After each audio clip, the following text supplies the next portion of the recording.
The TVWAN News is proudly brought to you by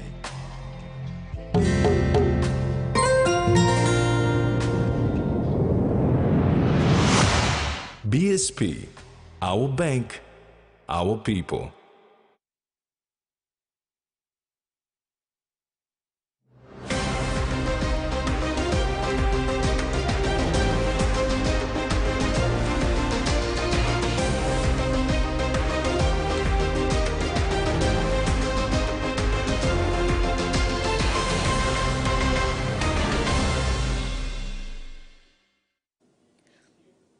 Hello and thanks for joining us. I'm Maricela Kelleton. This is TV1 News. And I'm Rex Lita. Join me later in the bulletin for your sports news.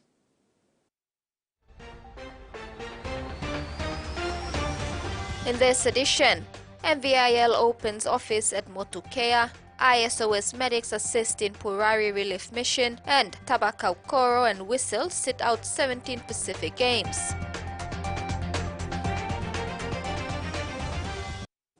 Prime Minister James Marape arrived today in San Francisco for the Asia-Pacific Economic Cooperation Leaders Summit to be held from November 15 to the 17th.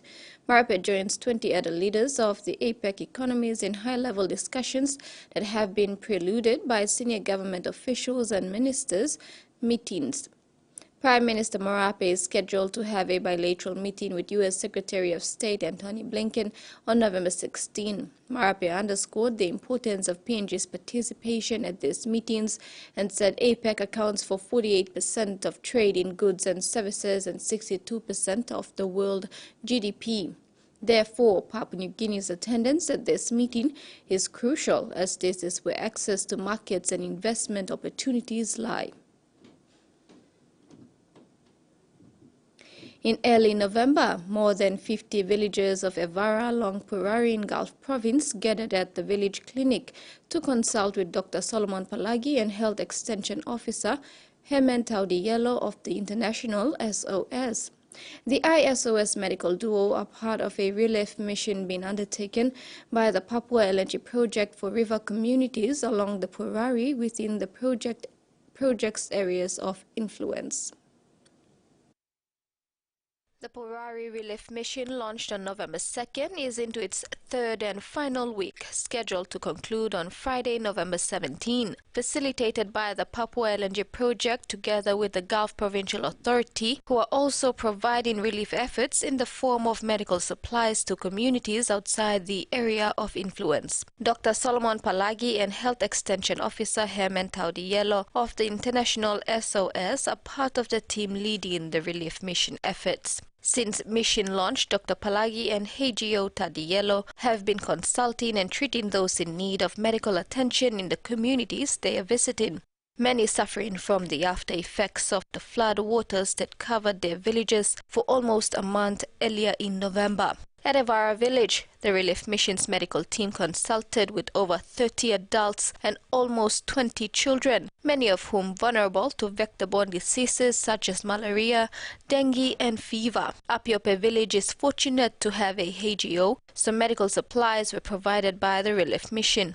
Aumu did not have an aid-post or a HGO. The same in Aivai village and Kaivaria. Evara, a bigger village in terms of population, does have an aid-post built by the Digicel Foundation. However, Good JC. a few months ago, communities can go to seek medical assistance as Kapuna or Orokolo. Many have said they choose not to make the hours-long trip. The volatile situation in Rabaul town has not de-escalated, says East New Britain Police Commander Chief Inspector Januarius Vosivai. Vosivai said since the incident erupted over the weekend, the situation remains unpredictable as police monitor hostile areas. The PPC confirmed that 2 houses have been burnt and some looting has occurred. Reports on casualties have yet to be confirmed. Vosivai said business houses opened shop today, but the main market remains closed. Police reports indicated that fighting started after the president of Matanai local level government was attacked. This spurred fighting by nearby villages. Town residents were attacked as a result. PPC Vosivae said police remain alert. The people of Laigap and Enga province have been called to respect the police and military on the ground who are there to provide security during the Laigap supplementary elections and not to take up arms against them. The Police Association made this call following unconfirmed reports of officers being injured in gunfire exchanges by locals. President of the association, Lowa Tambua, says the officers are there to ensure citizens exercise their democratic right to elect their representative, and that should be respected. Representing more than 3,000 members of the association, President Lowa Tambua is calling on the people of Laigap to allow the democratic process to be completed uninterrupted. He said no one has the right to take up arms against agents of government, including police, defense and CIS officers. Because work law is always to protect life and property. They're not fighting over with you.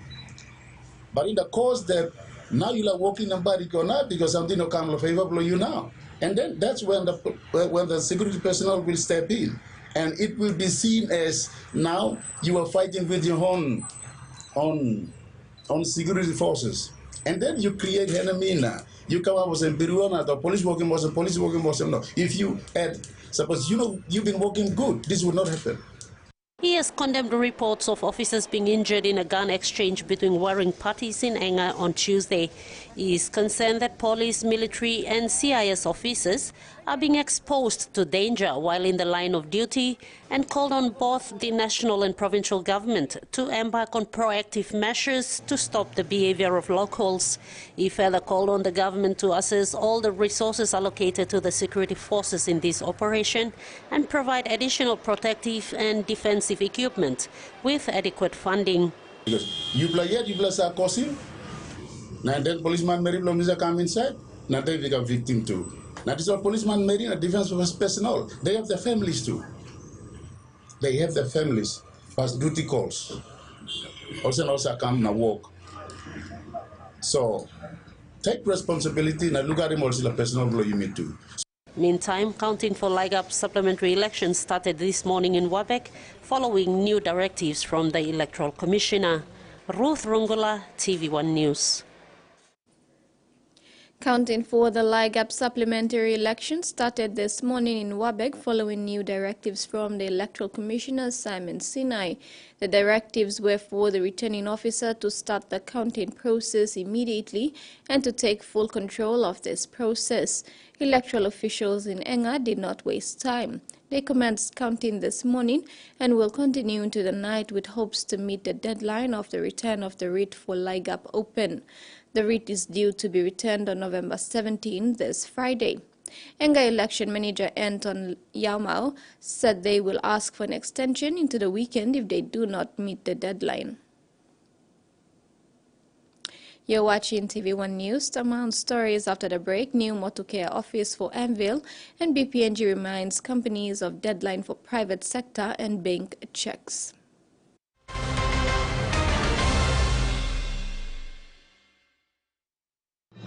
Experience a convenient and smarter way to do your banking with BSP Mobile Banking. You don't have to leave the office or your home to pay for bills. You can view your account balance, transfer funds, top up phone credits, or purchase Easy Pay units wherever you are.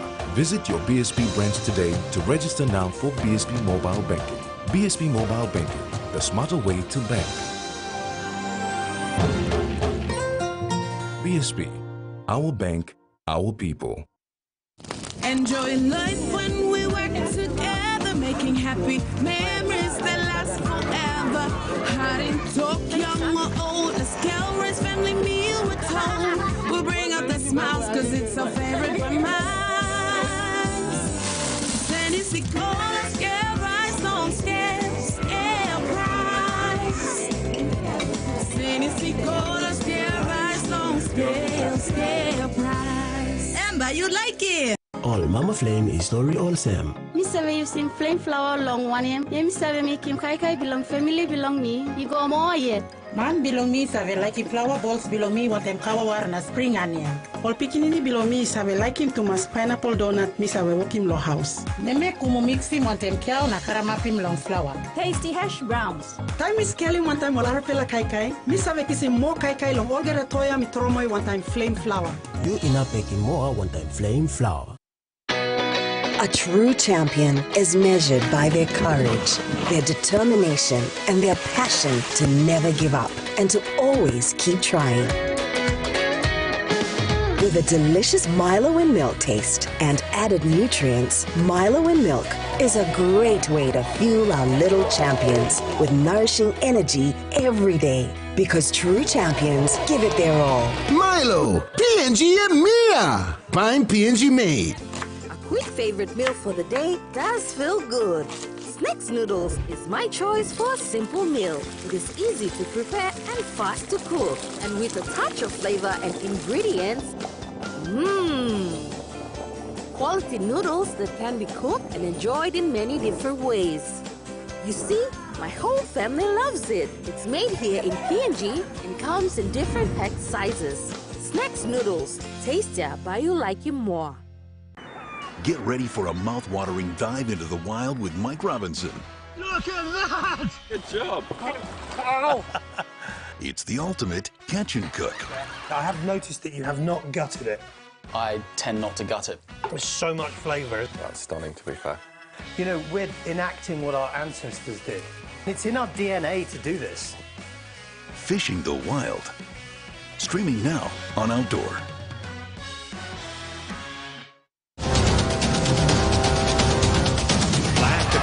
Lost his footing and now it's Tedic. Good stop again by Freeman. There's Ibrahim, this is better. Now it's Lisby in behind. And Lucas Ness puts it into his own net. That's a really good run from Fraser. Fraser in behind around Freeman. And they do have the early goal.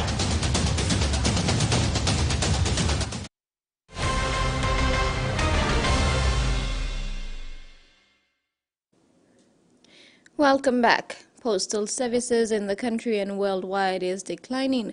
However, it does not end for the hardworking men and women of Post PNG Limited. Today, Post PNG welcomed plant and equipment all the way from Australia Post. It enables Post PNG to become an effective last-mile delivery partner for Papua New Guinea and Australia Post. Chief Executive Officer of Post PNG, Justin Warinu, emphasized that the traditional post business is declining. However, the organization does not give up in providing the postal service in the country. It's a sad story and it's a love story. Post PNG, the nature of the organization itself, it's a declining business. The nature of the business itself, it's a declining business, not within PNG but globally. The traditional postal business is on decline. Given the advance in the ICT world, we've got the challenge of declining in industry. So at Post PNG, we don't relax. We think outside of the box. Thankfully, we've got a very strong shareholder that keeps us pushing to think outside of the box. Australia Post's Manager of International Economics and Operations, John Pyros, shared that Oz Post was adamant to support the Pacific Island Postal Services, and Post PNG is the initial step towards this. Today marks a very exciting milestone in the Pacific Postal Development Partnership, a joint initiative between Australia's Commonwealth Government and Australia Post. On behalf of Australia Post, I am delighted to officially present an array of donated equipment to Post PNG, which we can see displayed over there to my right, perhaps your left, which includes some exciting items: the 2 three-wheeled electric delivery vehicles, 8 motorcycles, wet weather gear and sanitizer, IT and letter sorting equipment, all of which will help Post PNG meet the demands of its customers as posts continue to evolve to the growing needs of e-commerce, as well as delivering the traditional service that we're known to deliver historically. With the ribbon cutting of the new equipment, this will enable Post PNG to become an effective last-mile delivery partner for the country and Australia Post.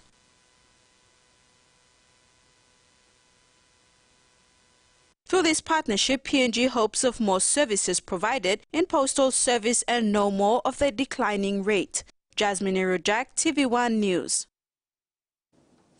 The Australian government has been praised for its support and exchange of technical knowledge in collaboration with state-owned enterprise Post PNG Limited.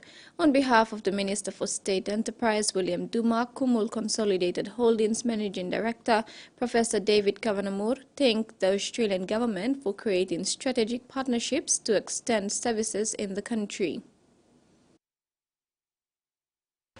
The state SOE reform program dating back about 4 years between the Australian government through the Economic and Social Infrastructure Program, the Asian Development Bank,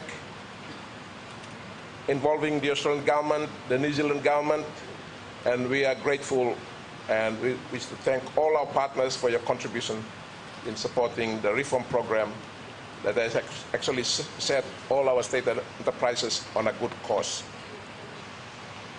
By the end of this year, Australia will have delivered equipment to 9 Pacific postal operators, and this is just the first step in that partnership.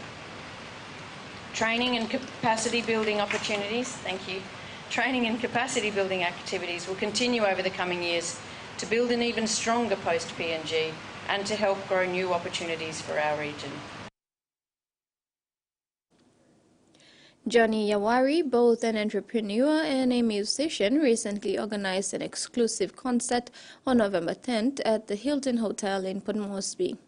The event was part of Yawari's latest effort with the FO Association, where he has been working on a project to build a double-story classroom for Tanuga Community School in Nipakutubu, Southern Highlands Province. The project garnered interest from several business houses.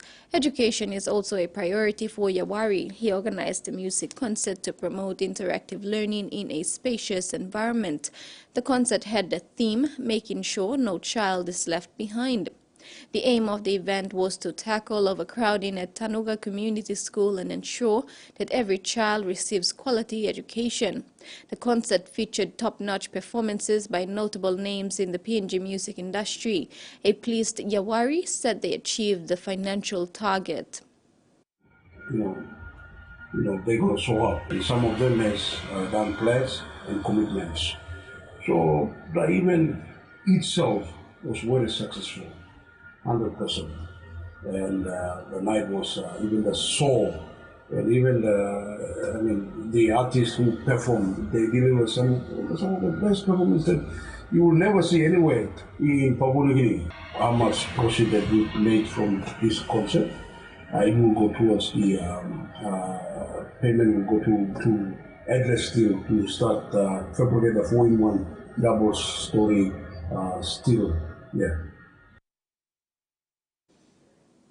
Motor Vehicle Insurance Limited has opened a new depot at PNG Ports Corporation's Motorcare Port in Port Moresby. It is taking steps towards it having a realistic database of motor vehicles being imported into the country. MVIL Chief Operating Officer Bafino Koi was present on behalf of the Chairman and the Managing Director of MVIL to officiate the event in collaboration with the PNG Ports Corporation Limited. In a small but significant ceremony at the Motucare Port, MVIL Chief Operating Officer Bafino Koi and the Business Manager for PNG Ports Corporation, Beverly Nelson, cut the ribbon to officially announce the opening of the new branch of MVIL. The ceremony began with a word of encouragement and prayer by the Reverend Dr. Julian Kivori of the LL Ministries. As the host of the area, PNG Ports was given the opportunity to formally welcome the MVIL branch into Motucare. So today, PNG Ports is pleased to continue its success story of Motucare, with MVIL coming on board as an important stakeholder and state-owned entity to improve your operations by establishing an office here at the Motucare Port.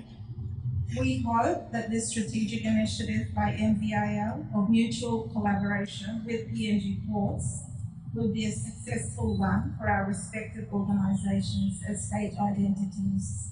COO of MVIL, Bafino Koi, thanked PNG Ports for having the service centre within the Motucare port. Having a MOU with the PNG Customs, MVIL will be monitoring and recording data of all vehicles imported into the country, a task that was not so possible in the past. We have signed a MOU this year with MVIL, basically to allow us to have access to the ship and the customs facilities, so that we can have access to all the imports that is entering our country, both in Port Moresby, Motucare, and down at Lae as well, and the other entry points where the ships or equipment actually brought in. He said the MVIL Service Centre at Motucare will be under the Koyari Electorate in Central Province, second to the Central Traffic Registration at Gordons. Its main task is to register the vehicles imported by major car dealers in Port Moresby, similar to a previous one in Lae. The Motucare MVIL office will start actual operations on 20th November 2023, utilising some of the current staff now being trained at the main MVIL office in Port Moresby. Ruth Rungola, TVWAN News. The central bank has again reminded all companies that as of close of business on Friday, December 29, 2023, private sector checks, including bank checks, will not be accepted for payment by commercial banks and financial institutions in Papua New Guinea. The bank, in a statement released today, say any private sector checks and bank checks presented after December 29 will not be honored. The Bank of Papua New Guinea gives notice to all customers holding onto bank checks issued by commercial banks to present these checks for payment immediately or by December 29, 2023. The central bank issued this notice after concerns raised by commercial banks that a large number of bank checks have not been presented for encashment. In a statement, BPNG says the commercial banks are committed to providing guidance and support for their check account customers to move to convenient and easy-to-use payment alternatives such as mobile banking, internet banking, and digital wallets. The national government is gradually shifting towards electronic payments, but the use of government checks will not be affected by this decision. Individuals, institutions, or companies will still receive government checks in payment for services provided after December 31st, 2023, until a formal announcement is made to stop issuing government checks. The changing financial services landscape in PNG is a clear indication that the payment system needs to be in step with the evolving needs of individual customers as well as businesses. By embracing modern payment technologies, PNG can expand financial inclusion, stimulate economic growth, and foster a robust and resilient financial system. BPNG and the commercial banks confirmed that the discontinuing of private sector checks does not breach any laws or regulations or infringe the rights of individuals and businesses. Freddie Mo, TVWAN News. And now the finance news. The kina closed unchanged at $0.2695 in the interbank market. At Bank South Pacific, our kina was buying $0.2610 $0.3985 Australian dollars, $0.2322 euro, and 38.93 Japanese yen. Looking at commodity prices at New York close, gold, palm oil, crude oil, and copper closed higher. Coffee and cocoa closed the day lower.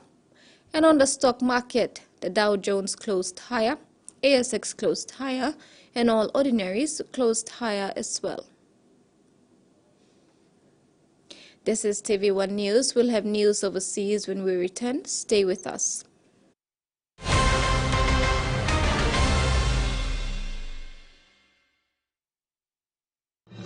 Experience a convenient and smarter way to do your banking with BSB Mobile Banking. You don't have to leave the office or your home to pay for bills. You can view your account balance, transfer funds, top up phone credits, or purchase Easy Pay units wherever you are. Visit your BSP branch today to register now for BSP Mobile Banking. BSP Mobile Banking, the smarter way to bank. BSP, our bank, our people. Hiya, Mama. You wait time, but me add him special flavor. Put in more flavor, put in more taste. Magical cuddle, get up and big smile on face. Time for Kim chicken, a great fumu too. Sip, sip, the moo, yes, magic on you. Magic, the taste PNG loves. Hey, you want to talk? Want to win one of 4 Costa buses? Simply collect 6 SP Lager Red promo caps and enter the draw at a participating store near you. There are heaps of other great prizes to win too, like SP Hunters jerseys and other awesome SP Lager gifts. So enter the draw today for a chance to win. There's a bus to be won in Islands, Southern, Mamase, and in New Guinea Islands. SP Lager, Bungi Mumi! Ton, ton, ton, ton, hino, ton, ton. Nihimomo. If you can't stop thinking about the Hino range of trucks, then you better drive one today. Hino. Ton, ton. Paying for your PNG air ticket with Cell Money is now possible. Visit the website www.pngair.com.pg to make a booking and select Cell Money as the payment option. You will receive a confirmation email including Cell Money reference number and the amount to pay within 24 hours. Once done, dial *888#, select option 4 Bill Pay, select PNG Air, enter the Cell Money reference number. You will receive a pop-up message asking you to confirm that all your information provided is correct. Enter the Cell Money PIN to confirm the payment. You will receive an email for PNG Air with your ticket details. Call 888 for assistance. Cell Money, a product of Digicel. They travel by land, by water, and by air, for hours or even days, facing the most extreme conditions imaginable.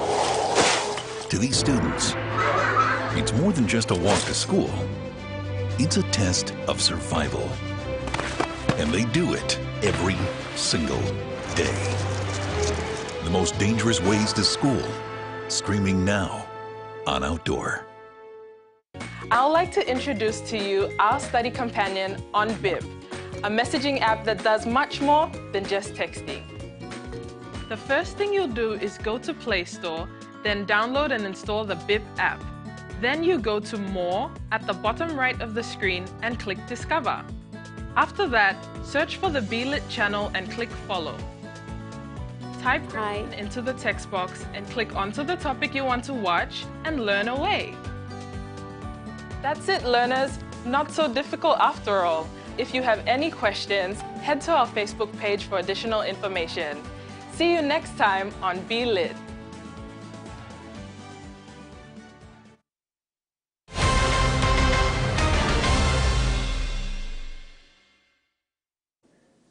Welcome back. In regional news, APEC Ambassador Catherine Tai delivered a compelling address at the APEC Ministerial Meeting session on Indigenous people's perspective on regional trade in San Francisco.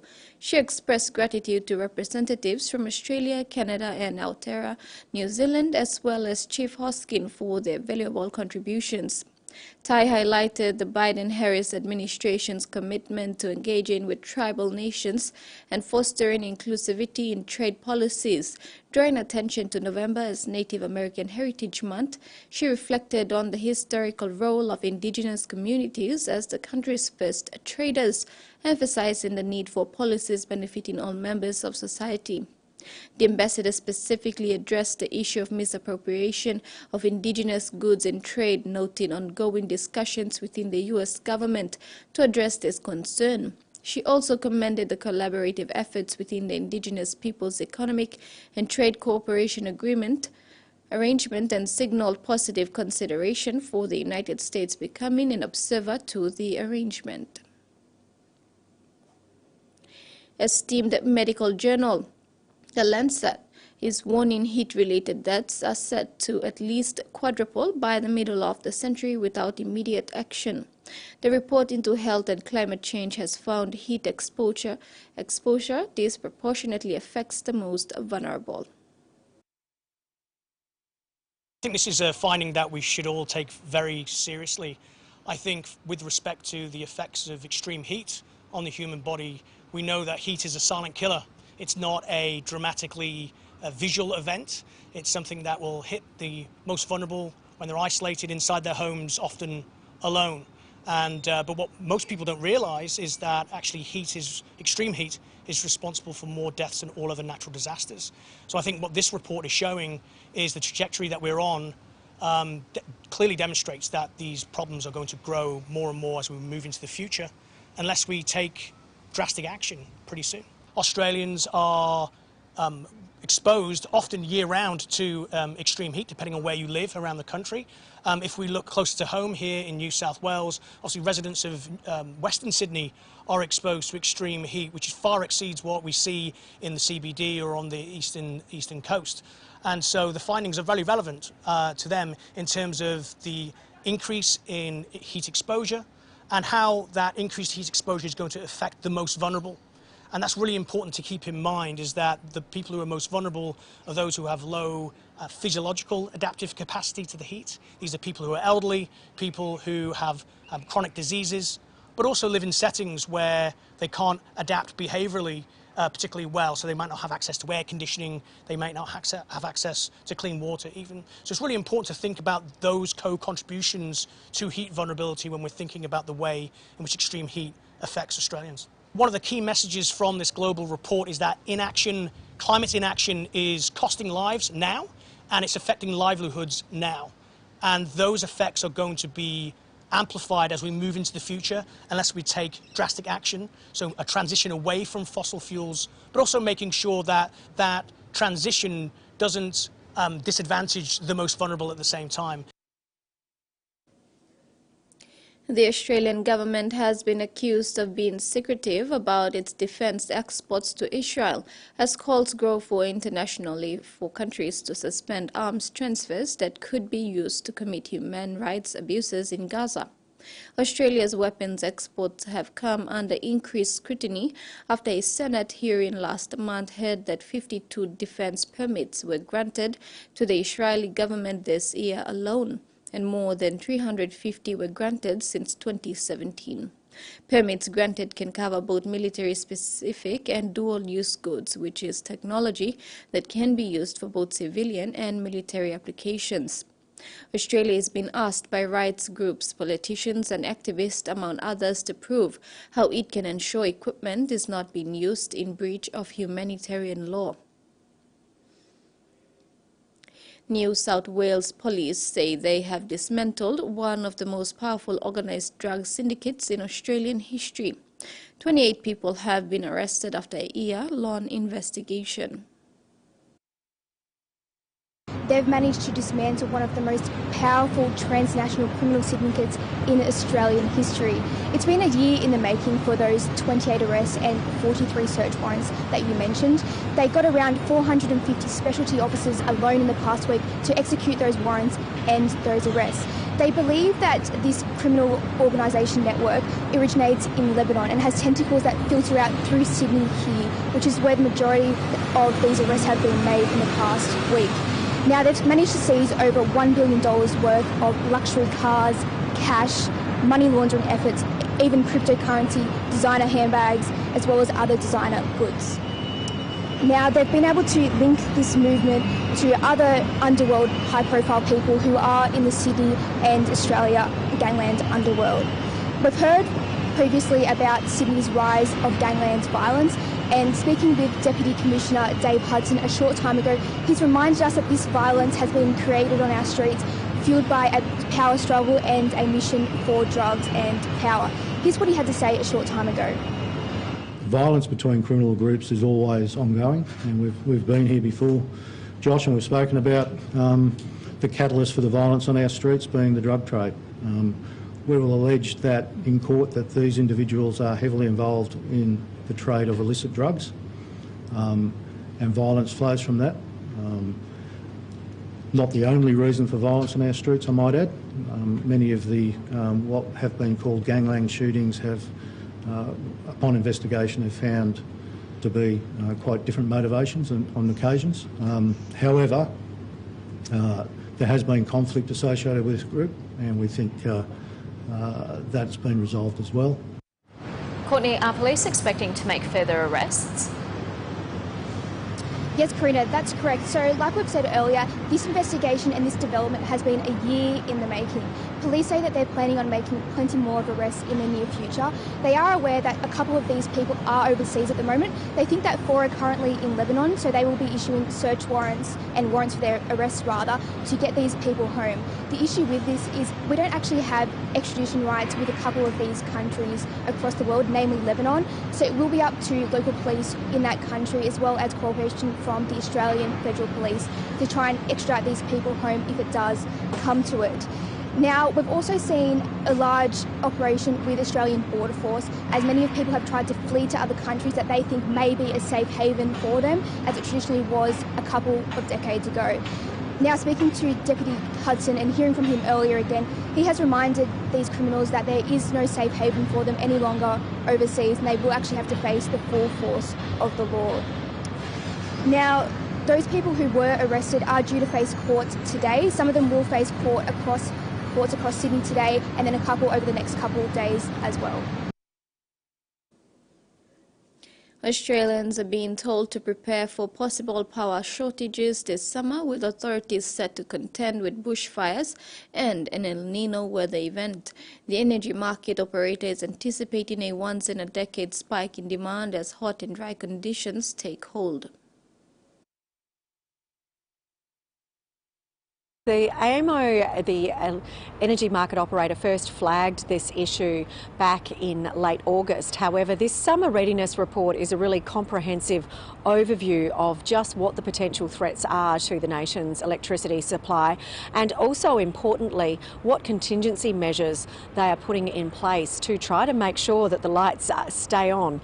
Now, it does warn that we could face a summer of extreme demand. That is because the forecast is for hot and dry El Nino conditions, increasing the risk of bushfires as well as extreme heat periods, so lots of people at the same time using their air conditioners.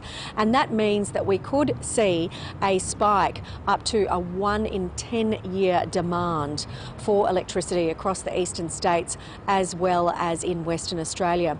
And while AEMO says that it has already taken some steps to ensure the supply pressures are navigated, it does warn that in Victoria and South Australia, the demand spikes are expected to breach the AEMO's limit of reliability, and there is a risk in all regions of load shedding on those peak demands.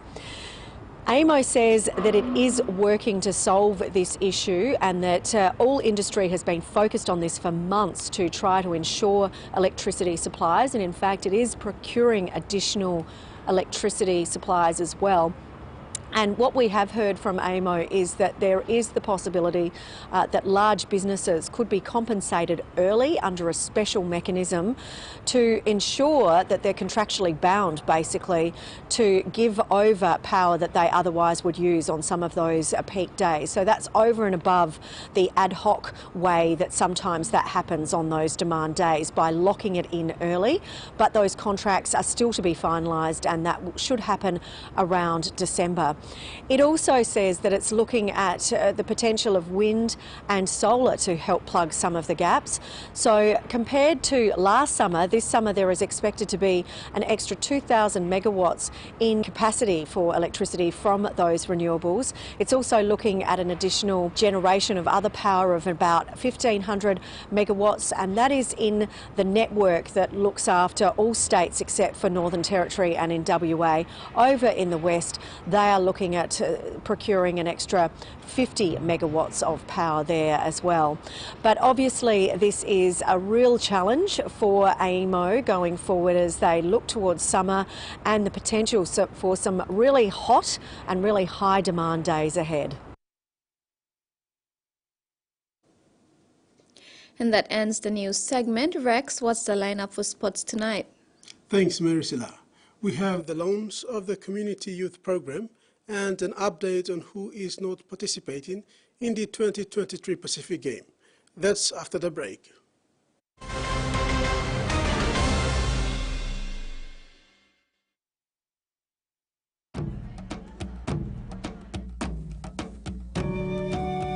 Number one super, like him all member, Yama mas na stop good. Time only retire or finish slow walk. Suppose you put in 10 kina more long contribution belong you, long one week, you buy gatos and 50,000 kina more. Time you finish slow walk. Ring him mipla now, na kisi more talk sawe. Long all way, you can up him super saving belong you.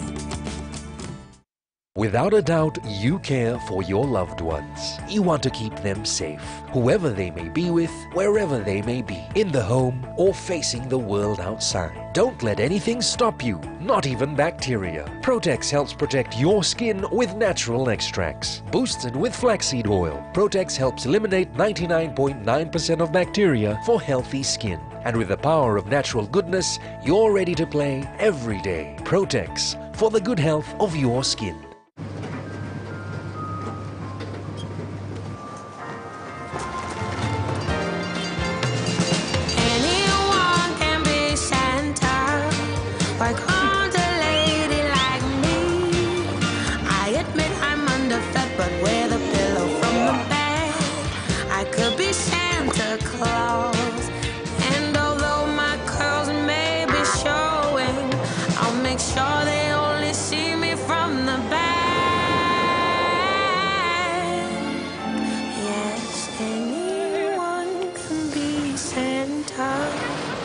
A tantalizing remote. With his reindeer and his sleigh, I'd be up and away. I could be Santa, I could be Santa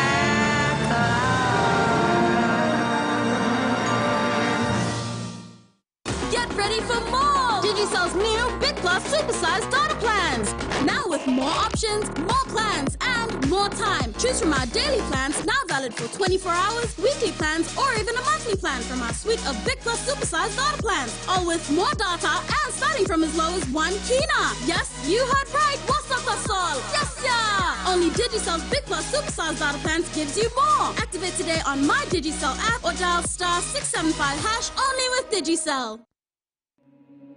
There's nothing more intense than this thing. I've been in racing my entire life since I was 3 or 4 years old.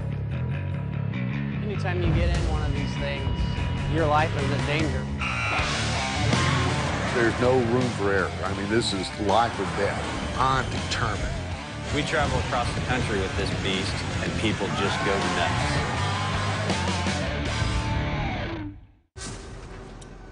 The room has been paid for until the end of the week. Take care of yourself. Just don't think there's anything you can do about it. She's someone's daughter.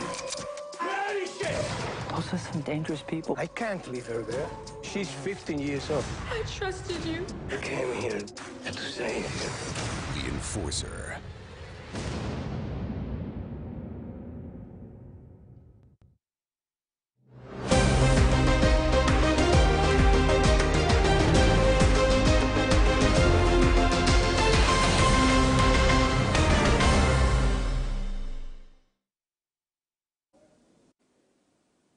In a stunning victory, Timonali's Alakos Kribis, hailing from a family with a rich squash legacy, claimed the top spot at the Australian Junior Squash Championships.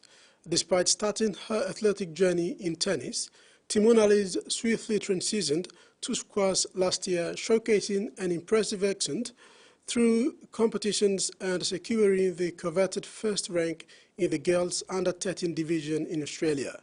Timonali is now a proud member of the Daisy Hill Squash and Racquet Club in Australia, expressed her aspirations to compete in the prestigious tournaments such as the British Junior Open, with dreams of representing her country in the Commonwealth Games and the Olympics. As Timonali prepares for the upcoming Oceania Squash Junior competitions next month, we anticipate witnessing more remarkable achievements from the rising star from Papua New Guinea. The SP PNG Hunter Squad for season 2024 will be announced on Thursday, November 16th, but there are questions on whether QRL Host Plus Cup Rookie of the Year awardee Morea Jr. makes the squad or not. SP PNG Hunters coaching staff Tommy Butterfield provided an update on Morea's recovery sustained in the recent Prime Minister's 13 match against Australia. Butterfield said Morea is doing fine, having had a doctor's review this afternoon. A full update will be provided in Thursday's press conference. This newsroom inquired with Morea Jr. today whether he has received a call from the Hunters management. The young star could not comment. Morea update on his recovery this Thursday, as well as further details on the Hunters squad. Former Port Moresby Rugby League glamour club Big A Gulf West will return to the grand final arena this Sunday when they lock horns with Butterflies for the 2023 Port Moresby Rugby League Premiership title.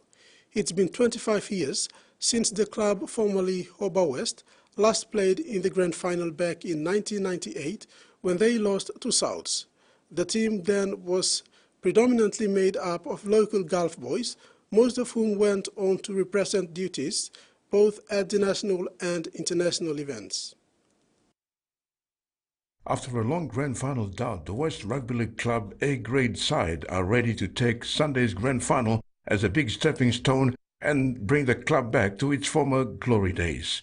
The West Club dominated the Port Moresby Rugby League arena back in the 80s and 90s with multiple grand final appearances. The club also produced some of the best athletes in our game in the likes of Tuksi Karo, Obert Bhatia, Hauda, Joshua and Gideon Koru, Danny Moy and Vicky Moses, who also represented the country with pride. At a special media conference today, Gulf West Club chairman Jacob Ivarua paid tribute to the legends and congratulated the A-grade team for making the grand final, which is the club's biggest achievement so far after being down in the cellar for the past 2 decades. The whole idea is that West, after 25, 26 years, I'm not making the grand final now. I'm the first time I'm working with the grand final after all these years. I have to mobilize these all the legends. Almost come and sit down on some face, low, storily, give support to the West team. We have Hauda here, Hauda Kaworu, Tuksi Karo, Bobiako, and Joshua Kaworu. Mr. Biki himself has played for West. Terry Longwood has also played for West. So I'm all legends for West. Former players Hauda Koru, Tuksi Karo and Bobiako also shared and relived some of their fond memories playing for this great club and the pride they have for their province. First place to play for West Club. I mean, we have all loyalty. We play for its club. Whatever hard you work to play for a club, we play for its club. So these guys who played for West Club, they have the heart to play for West Club, and they played. It doesn't matter whether they're from islands or what, they played for a club. You made God drums. Gulf has been a pinnacle. You make a moves from Gulf. You know, you play die out, but no one around young Mangi or come kiss bless them the team now. To make it this far, come to grand final and big pleasant. The West Club went through the 2023 season only recording a single defeat at the hands of Double Warriors, which is a remarkable record, winning 15 games to eventually claim the minor premiers. West beat last year's premiers Royals last week for the right to meet Butterflies in the grand final this Sunday. Terry Longwood, TVWAN Sports. That's all for sports tonight. Mersila. Thanks, Rex. We'll now have the weather forecast for the next 24 hours.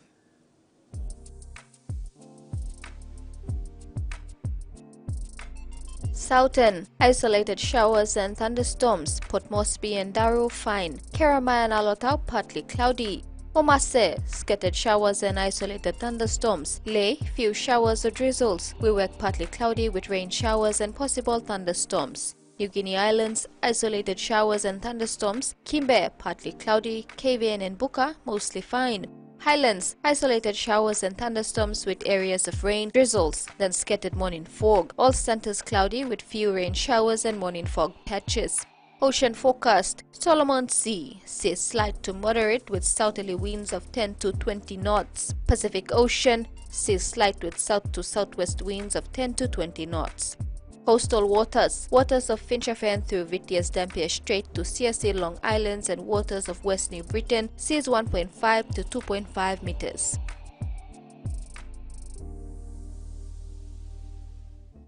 That brings us to the end of the news tonight. Have a pleasant evening. Bye for now.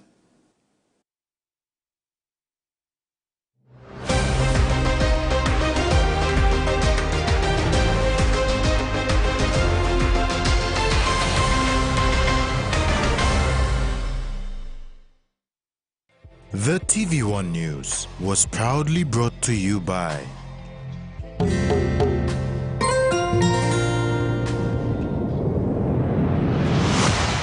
BSP, our bank, our people.